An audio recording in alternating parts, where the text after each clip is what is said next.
first started art when I was a kid, a lot of it had to do with the attention I got. It came natural to me. It wasn't as hard to learn as a lot of other things, so I guess you could say I was somewhat of a natural at it.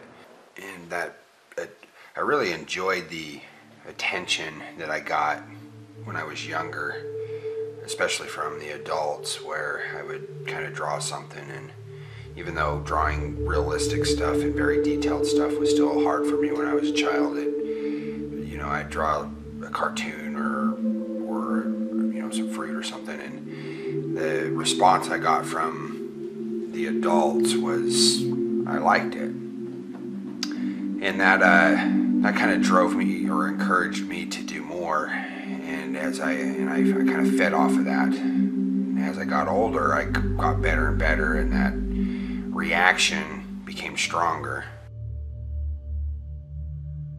That lasted until around high school, when even though I got a lot of credit and a lot of oohs and ahs from people, I slowly became aware that I wasn't the only one, that artists in general are sort of a dime a dozen these days.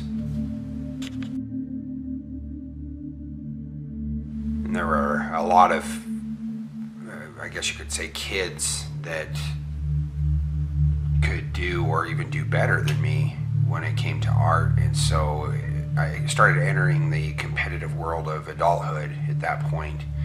And my drive for art sort of shifted, at least mentally for me at that point. At that time I started to get into girls, and I met my wife and started a family, and I sort of hit a dry spell where I had to seriously question my true motives for this. What was the reason why I was doing art and drawing and painting and sculpting and all that fun stuff?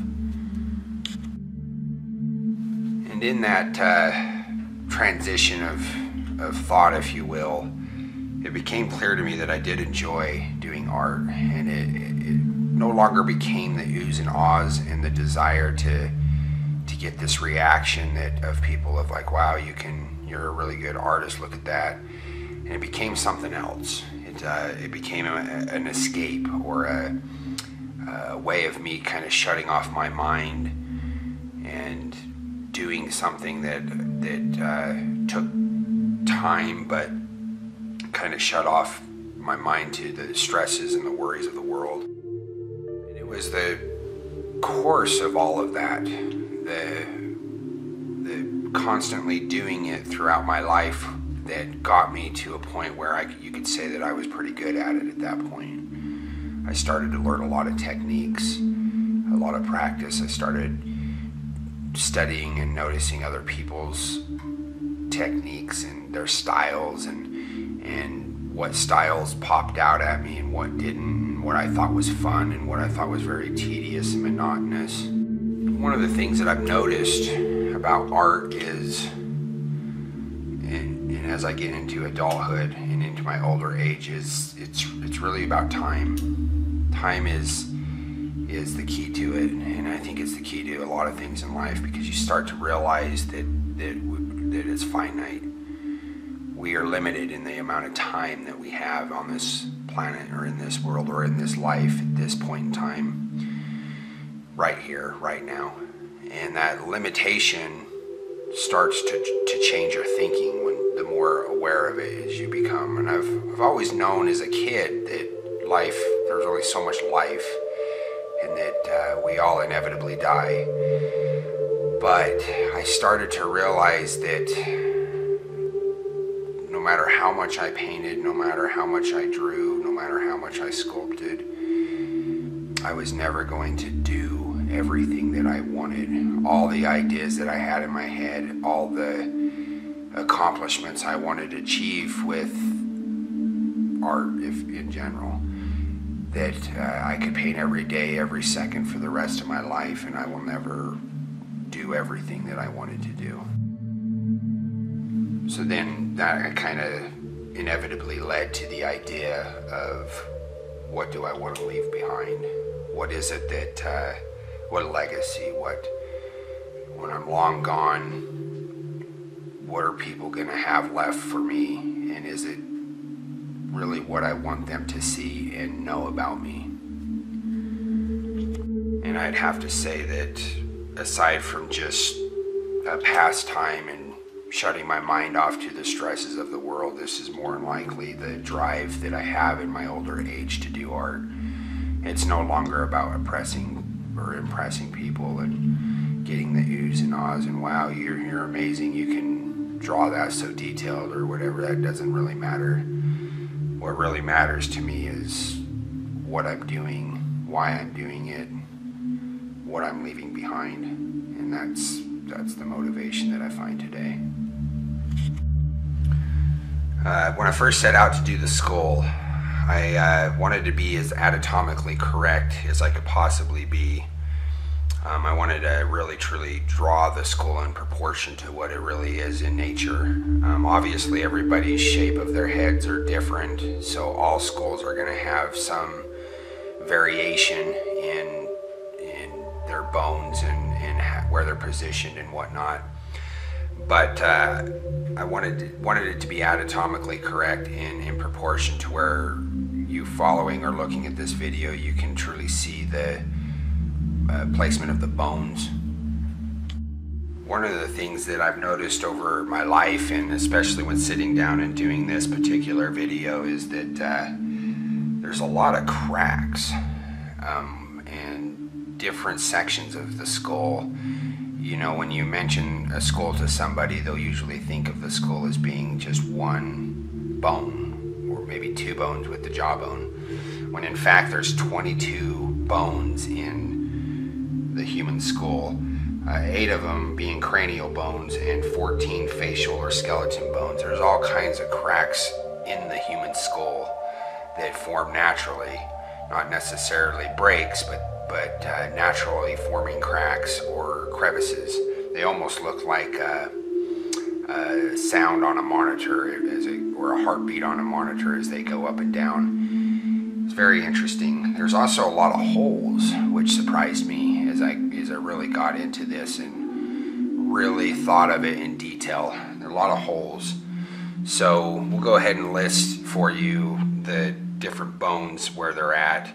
This is a lateral view of the skull, with the jaw and then without the jaw, and then we remove the jaw without the temporal process or the zygomatic arc, which is this part right here. You get the siphonoidal bone, and excuse me if I don't pronounce all these correctly, but you get I'll do the best I can with the medical terminology. It's also known as the greater ring, the siphonoidal bone, the frontal bone, the ethmoidal bone, lacrimal bone, nasal bone, maxilla, and the zygomatic bone, the one that I just mentioned, parental bone, temporal bone, occipital bone, sutural bone, the mandible. Just to mention some of them, we'll go in part 2, we will get into the facial bones, and I will turn the skull around to the frontal point of view, and then eventually underneath. But here in part 1, we're going to do the lateral view, and then in part 2 we're going to go to the mid-sagittal section. I probably pronounced that wrong, but basically we're going to start sawing the skull in half and file it down to show you the nasal bones, the lacrimal bones, and the bones inside the nose cavity. So we're going to basically chop it in half so you can look at it in a lateral view, but on the inside, if that makes sense.